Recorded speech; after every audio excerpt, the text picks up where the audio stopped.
Have you ever caught yourself sitting in silence, staring at the person you've spent a lifetime with, wondering, what happened to us? Not in a dramatic soap opera kind of way, but in those quiet, everyday moments, the ones filled with more routine than romance, more frustration than fun, more distance than desire. If you're an older woman, perhaps you've felt it. A slow shift. The man you once adored, the one who made your heart race, now feels different. Maybe he's not unkind. Maybe he's not a bad person. But something in your heart has changed, and you don't know whether to ignore it, fix it, or just accept it. Maybe it's the way he doesn't really listen when you talk anymore, or the way he assumes you'll take care of everything, just like you always have, or how he's settled into a routine that makes life feel more like a waiting game than an adventure. Maybe you find yourself getting irritated by things that never used to bother you, the way he chews, the way he tells the same jokes, the way he falls asleep in the recliner before 7 p.m. Maybe at night you lie awake, wondering, is this it? Is this all there is? Is it wrong to feel this way after all these years? No one talks about this enough. The silent shift that happens in so many marriages as the years pass. The way love changes. The way we change. The way our expectations and needs evolve, sometimes in ways we never saw coming.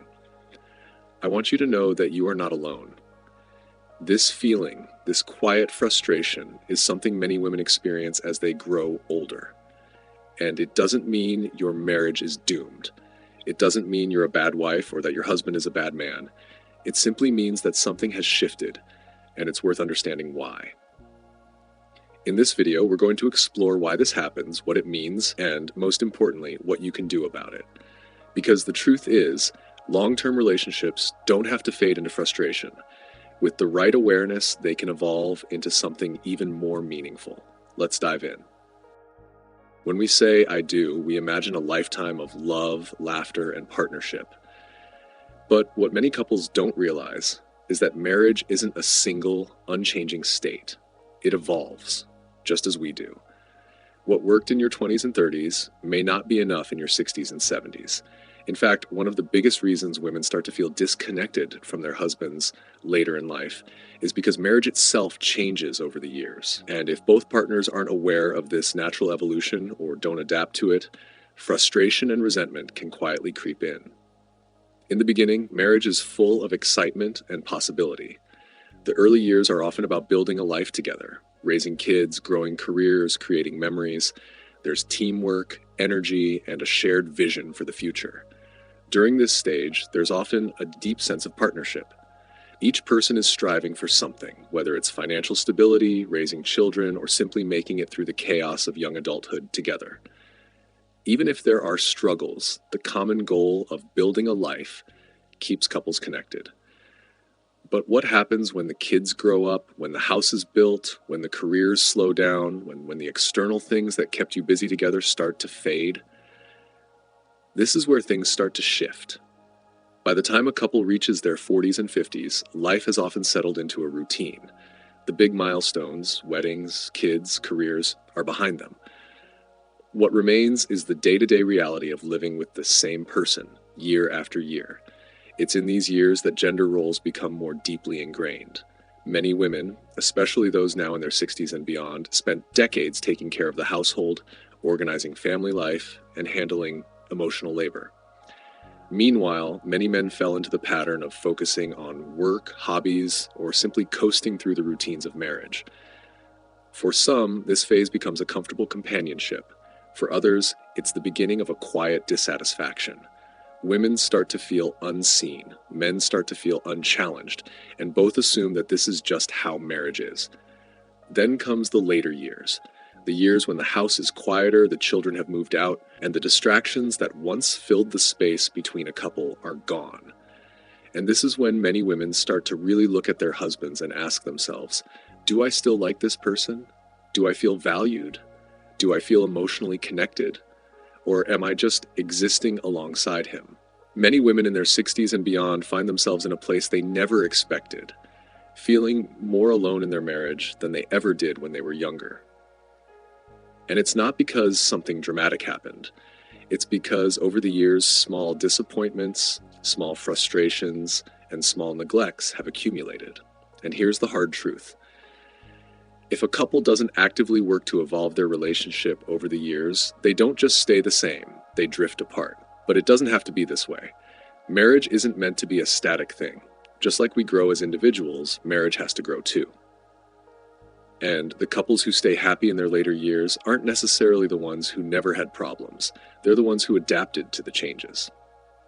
Key ways to adapt. Recognizing that change is natural. Love doesn't look the same at 25 as it does at 65, and that's okay.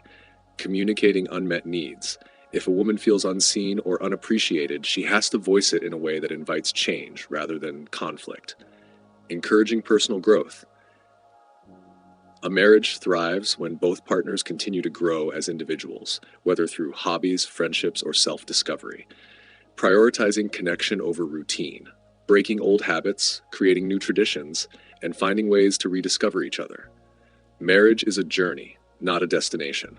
And like any journey, it requires adjustment, patience, and a willingness to keep moving forward together. If you've been feeling disconnected from your husband, you're not alone. And it's not too late to shift things in a healthier, more fulfilling direction. Because the later years of marriage don't have to be about resentment, they can be about renewal. No one enters a marriage expecting to grow resentful toward their partner. In the beginning, love is full of promise, built on excitement, companionship, and shared dreams. But for many women, something shifts as the years pass. Not all at once, not in some dramatic explosion, but in quiet, subtle ways. It's not about hating their husbands. It's about feeling unseen, unheard, and in many cases, unappreciated. And often it's not one big thing. It's a buildup of small things over time. For many women, one of the biggest sources of frustration is emotional neglect. It's not that their husbands are cruel or intentionally dismissive, it's that they've stopped being present. What emotional neglect looks like. Conversations feel one-sided. She talks, he responds with a grunt or not at all. He no longer asks about her day, her thoughts, or her feelings. She feels more like a roommate than a life partner. Important discussions about emotions or the relationship are dismissed as not a big deal. Over time, this lack of connection makes women feel invisible. And when you feel invisible in your own marriage, resentment starts to grow. Why this happens? Many men were raised with the belief that providing financially is their main role. Emotional connection wasn't emphasized. As people age, routines become comfortable, and deep conversations become rare. Some men assume that after decades together, words aren't necessary. She knows I love her. I used to love our long talks. Now I feel like I have to beg for his attention. I don't want to nag, I just want to be seen. How this can be fixed. Encouraging men to actively listen, ask questions, and engage. Scheduling intentional quality time without distractions. Recognizing that emotional connection requires effort no matter how long you've been married. For many women, especially those in their 60s and beyond, the division of labor in the household has remained the same for decades. Even after retirement, even after the kids are gone, many husbands still expect their wives to manage the home.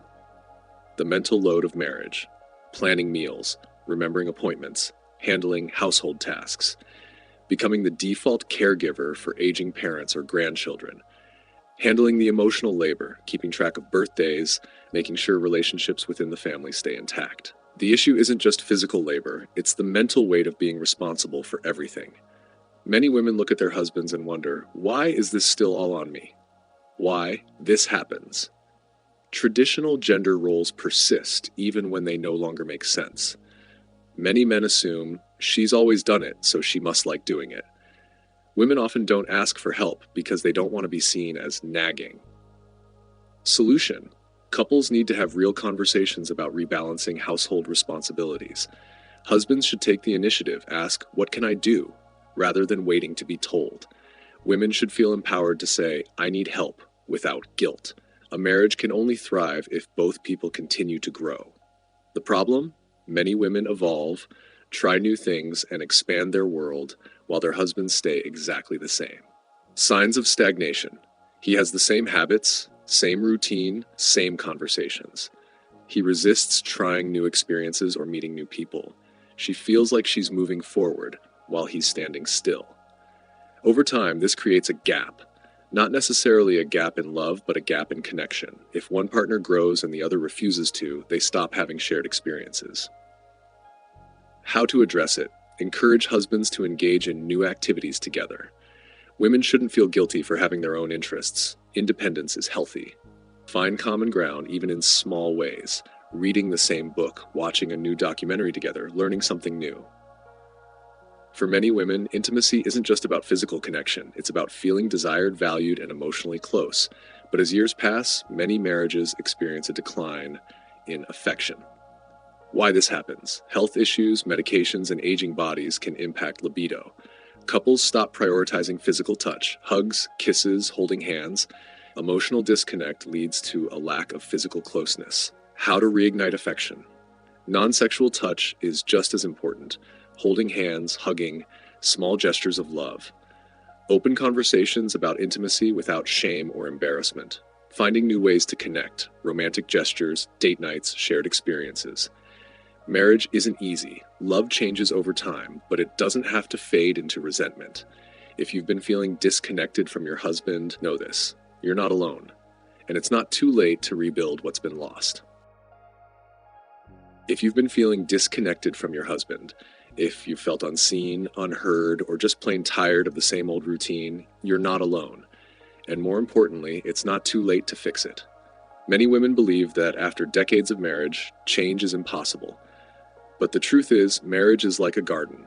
If you neglect it, the weeds take over. But with care and attention, even the most withered relationships can bloom again. The first step to fixing a struggling marriage is acknowledging that something needs to change. Many women push down their feelings, telling themselves, this is just how marriage is. But silence doesn't solve problems, it only buries them. Let me tell you about Joan, a 65-year-old woman who has been married for 40 years. She felt ignored, like a background character in her own life. But instead of staying silent, she decided to have an open conversation with her husband. She told him, I feel lonely, even when I'm sitting right next to you. It was hard, but it was the first step toward change. Be honest with yourself. Are you happy in your marriage? Recognizing a problem isn't about blame. It's about creating a path forward. Change starts with a willingness to talk about what's missing. One of the biggest barriers to change is communication, or rather, the lack of it. But bringing up problems in the wrong way can make things worse. For example, a wife frustratedly saying, you never listen to me, you don't even care. The husband immediately gets defensive, crossing his arms and saying, that's not true. I work hard for this family. Instead of blaming, try this. Use I statements instead of you statements. Example of the right approach. The wife says calmly, I feel disconnected from you. I miss the way we used to talk. I want us to feel closer again. The husband looks up, his expression softer now. Simple tips for better communication. Choose the right moment. Don't start serious conversations when either of you is tired or distracted. Use a soft approach. Speak in a way that invites conversation, not conflict. Listen as much as you speak. Marriage is a two-way street. Remember Joan, who used to feel like her husband never listened. Instead of yelling, she started asking, can we talk for a few minutes? And made sure to listen when he responded. Over time, he started opening up more too. Approach conversations with an open heart, not accusations. The way you say things matters as much as what you say. Listening is just as important as talking. Love doesn't disappear in an instant. It fades gradually when we stop feeding it. But the good news is, love can also be rekindled, one small act at a time, like leaving a handwritten note on the kitchen counter, or saying thank you for things often taken for granted, or even giving a hug without needing a reason, or maybe asking about each other's day with real interest. Grand gestures aren't necessary. Small, everyday actions make the biggest difference. If you want love to return, you have to create an environment where it can grow. Don't wait for your partner to make the first move. Be the change you want to see. One major reason couples drift apart is that they stop sharing experiences. They stop doing things together outside of their routines. You don't have to have the same interests, but you do need shared experiences. Trying new things together brings excitement back into the relationship. Here are some ideas to reconnect. Take a class together. Painting, cooking, dancing. Start a small project together. Gardening. puzzles, learning a new language. Revisit old memories, watch old wedding videos, recreate your first date. Connection isn't just about talking, it's about doing. Find something new to enjoy together, no matter how small. Shared experiences create new memories, strengthening old bonds. Marriage is a journey, not a destination. And no matter how long you've been together, it's never too late to make things better. A small effort today can lead to a stronger, more loving relationship tomorrow. Marriage is one of life's greatest journeys. It starts with excitement and passion, but over the years, life happens. Kids, work, health issues, responsibilities, and somewhere along the way, many couples stop seeing each other the way they once did. Maybe right now, you feel like strangers living under the same roof. Maybe you feel unseen, unheard, or unappreciated. Maybe you're wondering, is this just how it ends? But let me tell you something. It doesn't have to be. Let me tell you about Sarah and Tom, who had been married for 45 years. They used to talk about everything, dreams, fears, silly little things, but over time their conversations became limited to what was for dinner and what bills needed to be paid. Sarah started resenting Tom. She felt like he didn't see her anymore. And Tom? He felt like she didn't appreciate him anymore. The love was there, buried under years of routine and unspoken frustrations. One day, Sarah decided to do something different. Instead of waiting for Tom to change, she took the first step. She put down her phone at dinner and asked him, "What's something you've always wanted to do but never did?" At first, Tom shrugged, but the next day he came back with an answer. "I always wanted to learn how to paint." That small moment, one simple question, changed everything. They started talking again, laughing again. Slowly but surely, they started feeling like partners again, not just housemates. Now let me ask you something. What is one thing you can do today to reconnect with your husband? Can you start a simple conversation without blame, just curiosity? Can you bring back a small act of kindness, like a thank you or a warm touch? Can you find something new to do together, no matter how small? No matter how distant things feel, one small step today can lead to a stronger tomorrow. Because love doesn't disappear, it just needs attention. Marriage isn't perfect, but it's worth fighting for. And with patience, kindness, and effort, love can always be rekindled.